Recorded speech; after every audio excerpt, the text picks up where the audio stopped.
Dans les albums pour enfants, histoire et voisinage ne font pas toujours bon ménage. Non mais c'est vrai quoi, après tout. Que connaissons-nous de ces individus qui vivent à nos portes?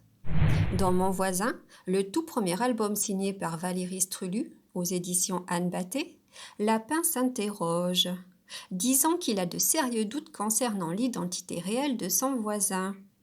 Est-ce un renard? Est-ce un lapin? Est-ce un renard déguisé en lapin ou un lapin déguisé en renard?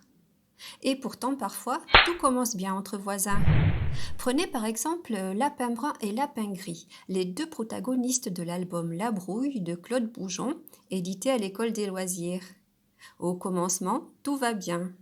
Les deux voisins de terrier se saluent tous les matins et coulent des jours heureux. Mais peu à peu, les petites habitudes de l'un énervent gravement l'autre, et inversement. Alors grosses disputes et petites mesquineries commencent. Et oui, c'est bien ça le problème. Nous n'avons pas tous les mêmes façons de vivre et de nous divertir. Dans Le voisin lit un livre, l'album bourré d'onomatopées de Coen van Biezen, chez Alice Jeunesse, il est question de bruit, donc. De bruit de voisinage et de promiscuité difficile. Car quand le voisin souhaite lire un livre paisiblement, la petite voisine, elle, tape dans la balle.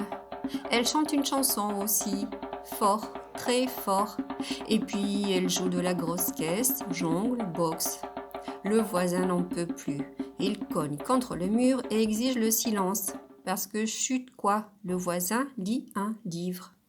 Mais zut à la fin. Si on essayait de mieux nous connaître afin de mieux comprendre nos différences.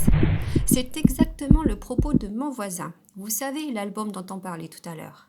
Car un beau jour, Lapin décide d'aller serrer la main de cet inconnu qui vit si près de chez lui afin de faire connaissance. Parfois, c'est la nécessité qui rapproche et le danger. Quand dans la brouille de Claude Boujon, le renard menace, Lapin brun et Lapin gris s'unissent pour lui échapper. Et c'est dans l'adversité que nos deux voisins deviennent amis. Et si, le miracle venait des livres. C'est ce qu'expérimentera le personnage de Le voisin lit un livre, en procurant de la lecture à sa voisine bruyante. Un bon livre et hop, le calme revient. Et ben voilà, offrez des livres à vos voisins au lieu de vous faire la guerre. Et puis parfois, ni dispute, ni soupçon, la magie opère tout simplement.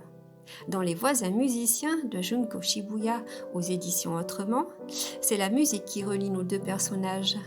Lui joue du violon à sa fenêtre et elle du piano pour leur plus grand plaisir et celui de tout le voisinage. Hé hé, comme quoi des fois, les histoires de voisins finissent bien.